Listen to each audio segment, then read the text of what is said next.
ओम अज्ञानतिमिरन्धस्य ज्ञानाञ्जनशलाकया चक्षुरुन्मिलितं येन तस्मै श्रीगुरुवे नमः। नमो ओम विष्णुपदाय कृष्णप्रेष्ठाय भूतले श्रीमते भक्तिवेदांत स्वामिनिति नामिने।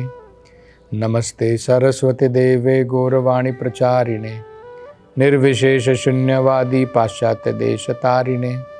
जय श्री कृष्ण चैतन्य प्रभु नित्यानंद श्री अद्वैत गदाधर श्रीवासदि गौर भक्त वृंद। हरे कृष्णा कृष्ण कृष्णा हरे हरे, हरे राम राम राम हरे हरे, हरे कृष्ण। तो आगे देवतागण कहते हैं, हे ब्रह्मा जी, आपका ये जो स्थान है इस ब्रह्मांड के लोकपाल के रूप में, ये सभी जीवों की भलाई के लिए है, सभी जीवों के लिए अत्यंत शुभ है। और खासकर ब्राह्मण और गाय, ब्राह्मण कुल के लिए और गौ माता के लिए, उनकी रक्षा के लिए आपका ये जो स्थान है लोकपाल का अत्यंत महत्वपूर्ण है। क्योंकि अगर जिस प्रकार से आपके लोकपाल होने पर ब्राह्मण कुल और गो रक्षा होती है, इस प्रकार से क्या होता है, अगर ब्राह्मण कुल सही प्रकार से पनप रहा है समाज के अंदर में, और अगर गौ माता की रक्षा हो रही है, तो इस संसार के अंदर में भौतिक सुख, समृद्धि, सभी प्रकार की जरूरतें, सभी प्रकार के भौतिक ऐश्वर्य सभी अपने आप आ जाते हैं। लेकिन अगर आपका स्थान इस असुर हिरण्यकशिपु ने ग्रहण कर लिया तो सब कुछ उलट पुलट हो जाएगा। तो ये बड़ी महत्वपूर्ण प्रसंग की बात जो है देवतागण कह रहे हैं। सबसे पहले ये समझना है कि भगवान और उनके प्रतिनिधि जैसे ब्रह्मा जी, वो क्यों चाहते हैं कि समाज के अंदर में ब्राह्मण कुल और गो रक्षा, सभी जीवों की रक्षा अत्यंत आवश्यक है, लेकिन खासकर अत्यंत महत्वपूर्ण है ब्राह्मण और गो रक्षा। ऐसा क्यों है? देखिए, ये बड़ी समझने लायक बात है। ये एक शरीर है, मानिए शरीर के अंदर में 4 भाग होते हैं। सर है, हाथ है, पेट है और हमारे पांव हैं। ये सारे अंग शरीर के लिए कार्य करते हैं। इसमें से मान लीजिए सर ठीक प्रकार से कार्य नहीं कर रहा है। सर अगर आपका ठीक प्रकार से कार्य नहीं कर रहा है तो बाकी सब कार्य करते हुए भी ये शरीर जो है बेकार है। हाथ आपके अच्छे से कार्य कर रहे हैं, आपका पेट भी अच्छे से कार्य कर रहा है, आपका पांव भी शरीर को इधर से उधर लेकर के जा रहा है, लेकिन अगर किसी व्यक्ति का सर खराब है तो उसका शरीर एक प्रकार से बेकार है।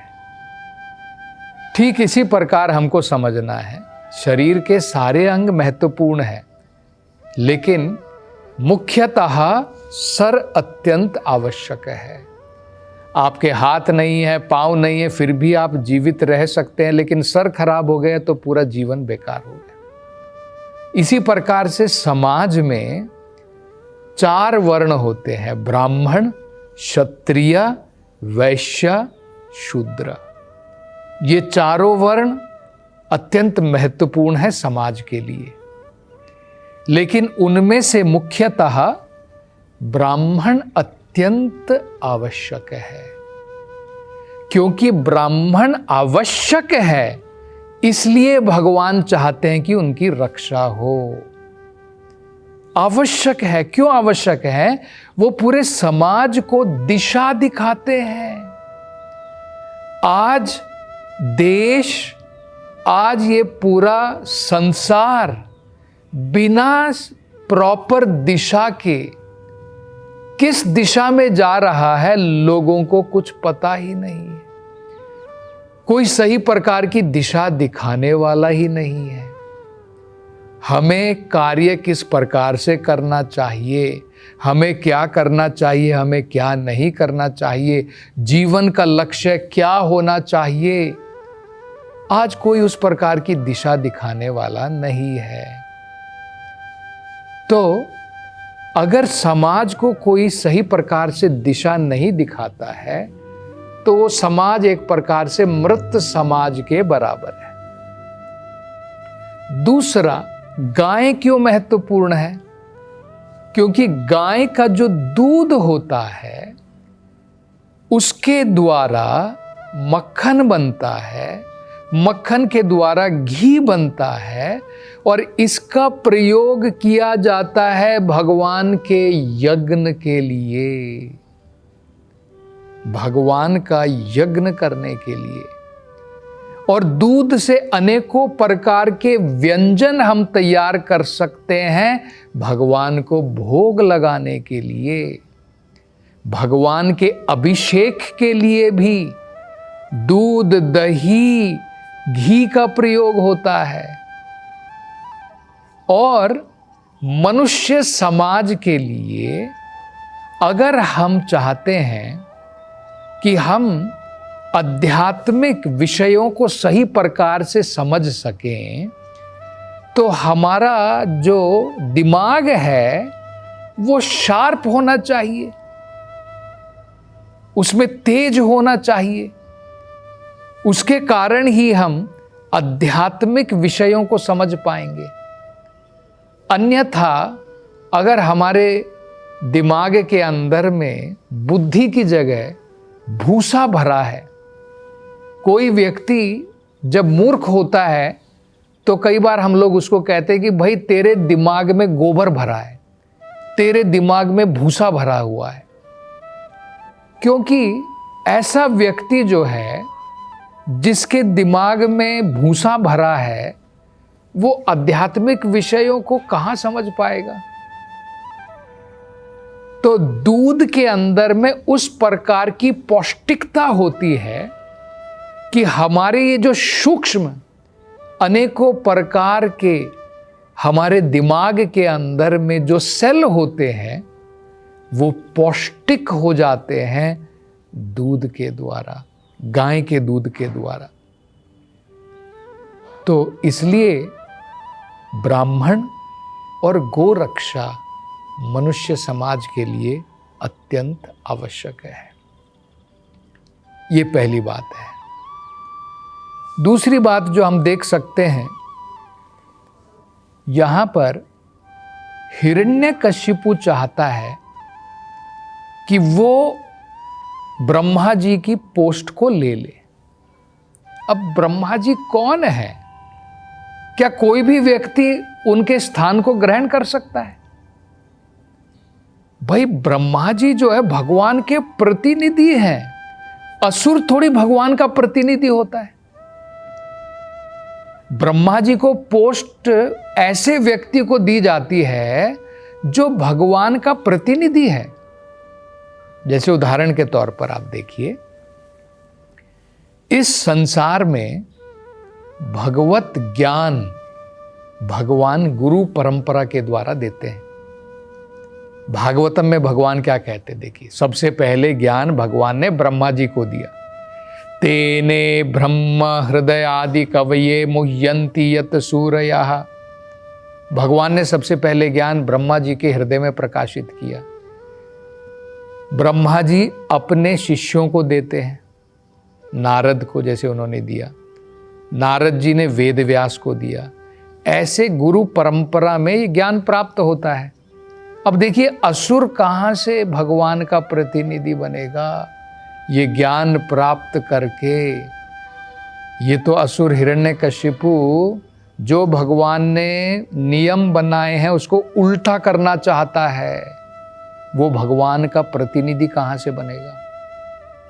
ये हमको समझना है। मतलब इसलिए तो यहाँ पर देवतागण जो हैं बड़े चिंतित हैं कि भाई अगर ब्रह्मा जी का स्थान इसने ग्रहण कर लिया तो ये जो लोगों की भलाई होने वाली है, खासकर ब्राह्मणों की और गौ माता की और बाकी लोगों की भी, ये जो भौतिक संसार के अंदर में सुख समृद्धि ऐश्वर्य है, ये सब इसके कारण है कि ब्राह्मणों की रक्षा है, गाय की रक्षा है, उसके कारण सुख समृद्धि सब बढ़ती है। और असुर तो ऐसा नहीं करेगा, वो गो रक्षा नहीं करेगा, ब्राह्मणों की रक्षा नहीं करेगा, उनको मारेगा। तो क्या होगा? लोग दुखी होंगे, सुख समृद्धि कहां होगी? लोग तो सब पीड़ित हो जाएंगे। तो ये सोच करके वो कह रहे हैं। ये भी बड़ा महत्वपूर्ण बात है। ये जो देवतागण चिंतित हो रहे हैं, उनकी चिंता का ये भी कारण है। तीसरा जो प्रसंग हमको यहां पर समझना है कि भक्तों का भगवान की भक्ति के द्वारा जो उसे सुख समृद्धि की प्राप्ति होती है वो भौतिक नहीं है, वो भी आध्यात्मिक है। भगवान अपने भक्तों को सुख समृद्धि ऐश्वर्य सब प्रदान करते हैं। किस लिए? उनकी सेवा में लगाने के लिए, लोगों की भलाई में लगाने के लिए। तो भगवान के भक्त के जो भी ऐश्वर्य होते हैं वो भगवान की कृपा से प्राप्त होते हैं।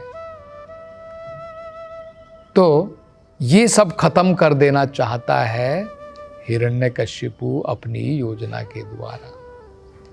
एक और जो यहां पर बड़ी महत्वपूर्ण बात है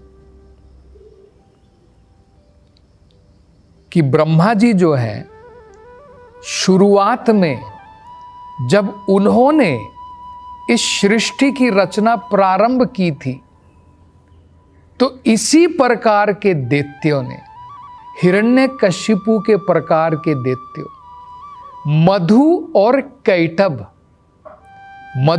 कैटभ ने ब्रह्मा जी को परेशान करने का प्रयास किया था, उनके ऊपर आक्रमण किया था। तब भगवान कृष्ण ने स्वयं ब्रह्मा जी की रक्षा की थी। और इस प्रसंग में भी हम देख सकते हैं कि यहाँ पर हिरण्यकशिपु उसी प्रकार की योजना बना रहा है। वो चाहता है कि ब्रह्मा जी का स्थान मैं ग्रहण कर लूं और उस स्थान पर मैं बैठ जाऊं और ब्रह्मा जी से मैं उनका स्थान ये छीन लूं। तो ये हम देख सकते हैं। और एक जो बड़ी महत्वपूर्ण बात जो समझने लायक है, जो हम सबको इससे शिक्षा लेनी है इस प्रसंग से, कि ब्रह्मा जी का स्थान भी खतरे से भरा हुआ है। भौतिक संसार में कोई भी स्थान बिना खतरे के नहीं है। ये वेदों में बताया है, पदम पदम यद विपदाम न तेषाम। भौतिक संसार में हर एक पग पर खतरा है। आप एक कदम उठाते हैं, सब कुछ ठीक चल रहा था, अगले पल क्या हो जाता है, क्या अनहोनी हो जाती है, हम बिल्कुल नहीं कह सकते हैं। ये भौतिक संसार का मतलब है। इसलिए तो भगवान भगवत गीता में बताते हैं कि भाई ये स्थान हमारा नहीं है, यहां तो हर एक पग पर दुख है, विपदा है। पदम पदम विपदम। और भगवान ने भगवत गीता में क्या बताया? ये भौतिक संसार को भगवान क्या कहते हैं कि ये बड़ा सुख का घर है क्या? भगवान कहते हैं दुखाल्यम, ये भौतिक संसार दुख का घर है, दुख आल्यम। तब हम सोचेंगे नहीं, दुख तो है लेकिन सुख भी है भौतिक संसार में। लेकिन सुख कितने दिन रहेंगे? अशाश्वतम। अशाश्वतम का मतलब है टेम्परेरी है। अगर आप सोचेंगे कि नहीं भाई कोई बात नहीं, मैं दुख झेल करके रह लूंगा संसार में, नहीं, आपके दुख तो जाने वाले नहीं है, लेकिन आप संसार से चले जाएंगे। अशाश्वत है, फिर किसी दूसरी योनि में भटकेंगे। इस भौतिक संसार में कोई भी अरेंजमेंट, पोजीशन सब टेम्परेरी है।